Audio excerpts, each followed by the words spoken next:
So we've learned a lot of different movements, right? We've learned everything, kettlebells with med balls, and a lot of bar movements, okay? All the bar movements that you learned throughout the last 4 weeks is all the basic movements in order to make you successful in class, okay?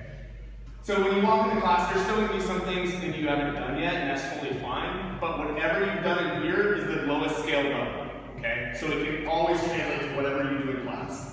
As those movements become more familiar and more fluid, then we can start adding more cool stuff, right? But making yourself more efficient at it is the critical point, okay? So the next part of class, really what I'm going to do is I'm going to explain the GHD, and then we're going to kind of roll into the workout, okay? The GHD is the glute ham developer. So the glute ham developer was actually created in like the 1950s, 1960s, and it was originally called the Romanian chair sit. In CrossFit, we work in compound movements. What that means is it's multi-joint, right? So we don't just do like a sweet preacher curl, right, for biceps. We don't care about working biceps. We care about working your biceps, your back, your shoulders, all at the same time, which is called the pull-up. It's fantastic, right? So we don't work in isolated movements. Now with that said, there are benefits to doing isolated movements. The GHD is a perfect example of it, okay? The GHD, what it does, it helps you focus on your midline or your core, okay? Your midline is this nice stable position right here that, holds our spine in place, right? So focusing on developing our midline is critical for us to be able to maintain as much load as possible. So we don't have awesome, sweet leg press machines or leg extensions and leg curls where I can focus on building my legs without putting anything on my back. We don't have that. It doesn't make sense, okay? And the reason why it doesn't make sense is we want this to be as strong as possible so that it can support a heavy load on my back or my front, wherever it is, okay? That's why we want to add in an isolated movement like the GHD. The GHD, you have essentially 3 main components that we use here at these. You have the GHD sit-up, a hip extension, and a back extension, okay? So first things first, I'm going to explain the sit-up. What this does is the foot plate right here can adjust in multiple heights, right? So I'm 5'6" on a sweet day, and basically, if you look on the side, there's dots on this side. So for me, it's 2.5. 2.5 dots is like really good for 5'6", okay? As you get taller, if you have longer legs, you need to adjust. Going up, okay. Yeah, so there's a knob underneath, a knob on the side, loosen up, and then you pull this knob and you can adjust back and forth, right? So when I'm mounting the GHD, I'm going to put my hands just right here. I'm going to sit on up. So from this position, I want to make sure that my hips extend beyond the peak of the pad. All right? So from here, I'm going to use this little handle right here. I'm going to put my feet into the holsters, whatever you want to call them, right? Foot pads. From here, what I'm focusing on is I'm still staying tight in my core. Okay? I'm staying tight in my core, my knees are at a slight bend. From here, I'm going to lower myself down. And then once I start feeling like my midline is breaking, where I can't maintain my core, the prime position we want to hit is to where our hands can touch the ground. If we can't hit that range of motion, that's fine. But in order to get up, I want to focus on flexing my quads and locking my knees. And what that does is it activates my hip flexors in order to get up, okay? So the hip flexor, right? The hip flexor is going to be critical for explosion and power in your Olympic lifts, okay? So when I lower myself down, I'm extending to the ground, and I'm flexing. I'm coming up and I'm touching the pad.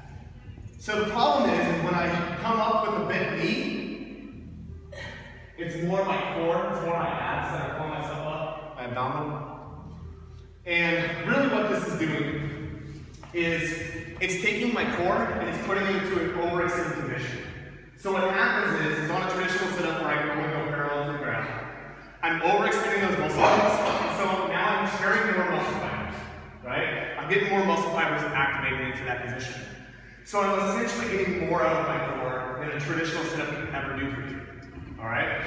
So when it comes to building a strong core or strong abs on a sit-up, this is a fantastic machine. With that said, it is not recommended for a high volume of repetitions unless you're very proficient on sit-ups. unbroken. No problem. Cool, fantastic. Then do 3 sets of 8 on the GHD. How did you feel the next day? Are you hurting? Are you good?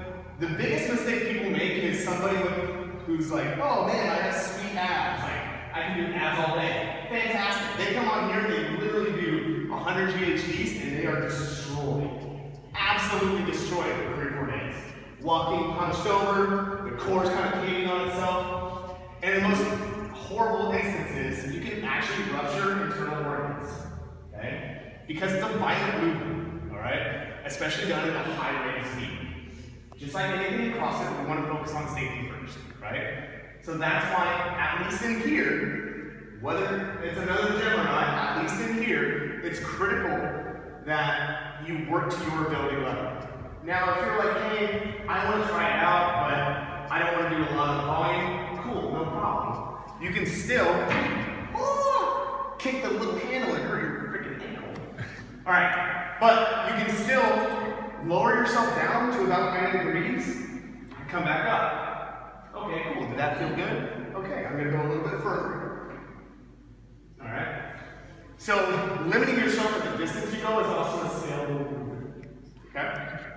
So that's the GHD set. It's a great tool. All right, for improving your abs.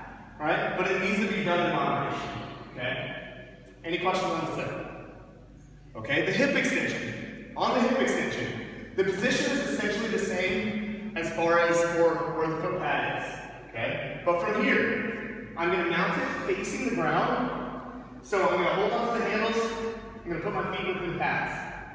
From this position, I'm going to extend myself out to where my hip crease passes the pad completely. From staying nice and tight in my back, I'm going to let my pelvis release, going to a bit 90-degree angle. Coming back up, tightening my hamstrings, my glutes, and my lower back. Back down, and up. Now, with this, it's focusing on strengthening the posterior chain. So when we do a deadlift, we should feel our hamstrings and glutes firing. Okay, that's where we should feel a deadlift, not in our lower back. What this does is it helps strengthen those muscle groups and isolate those muscle groups so that it can be an accessory work and lift for movements like a deadlift. Okay? So it's great for posterior work. The hip extension is just a hinging of the hip, which is pretty much misconstrued for back extension and global gyms, right? They're like, oh, I'm going to do 1,000 back extensions, and all they do is a hip extension, but they don't really know, anatomy. That's cool, right? So talking about a back extension. A back extension is focusing on pulling the spine in and focusing on the spinal erectors around the spine. All right? Strengthening those little itty-bitty muscle groups that is really difficult to hit on any regular movement. Okay? So again, as an accessory movement, what I'm going to do is I'm going to extend myself out. I'm going to roll my spine in until I feel where my hips would break. From here, I'm going to extend back out all the way through. This is done in a slow, controlled manner, focusing on tightening those muscle groups. And that's a back extension, okay? Again, it's a great accessory movement that I recommend to anybody. So there's a lot of members that after class are like, oh, I want to do some midline work, midline stability work. This is midline stability work. This will help strengthen the little muscle groups that you may not be getting in a traditional sit-up, in a back squat, in a deadlift, in a clean, in a pull-up, or whatever. Okay? So it's just a great accessory movement, piece of equipment that we have in here, but I always like explaining the safety aspects of it before anybody just jumps on and does like mobile gym, 8,000 reps, right? And they're like, oh my god, Chase, the hurt. And I'm like, oh no shit. You think? Right? Any questions on the sit-up, hip extension, or back extension? Alright, that's the GHD. Cool. So, there was that movement. Last but not least, and this one will go pretty quickly, is the L-sit. The L-sit can be done in a lot of different variations. It can be done on the ground with parallettes, which are those cool little guys over there. For today's purpose, I'm just going to teach you the hanging L-sit. The hanging L-sit is just a another core stability movement, focusing on tightening those hip flexors and raising the legs. So hanging L-sit can be done from the rings or a pull-up bar. But what I'm going to do is I'm going to walk up to the pull-up bar and get to my grip position. And from here, I'm going to raise my feet. I'm going to push my shoulders back. I'm going to bring my legs to a good 90-degree position. And I'm holding it for time is generally what it's going to be, right? So if you say, oh, I'm going to do 4 sets of 10 seconds, right? Cool, okay. Or I want to accumulate 2 minutes, whatever it may be. If you can't do a traditional L-sit hold by its standard, that's fine. We have the other scale options, which is basically from the L-sit position, you can kind of let the feet just kind of hang at a lighter position, or I can just go to a hanging knee raise. All right? Now, if that's not an option, if we can't do any of that and we can't hang, not a problem. I can go up on the ground, put my hands underneath my butt. From here, extend my feet out.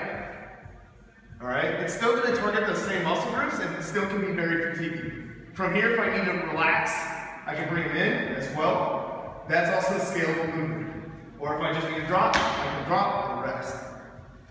Okay? So I do program L-sits for accessory work. So now you have a good idea of if the GHD's in there, if L-sit's in there, it's focusing on midline stability. Okay? And now you know what midline stability has to do with class. Okay? Any questions? Bam, knowledge drop. All right, cool. So, now since I did all that talking and now you're nice and cold,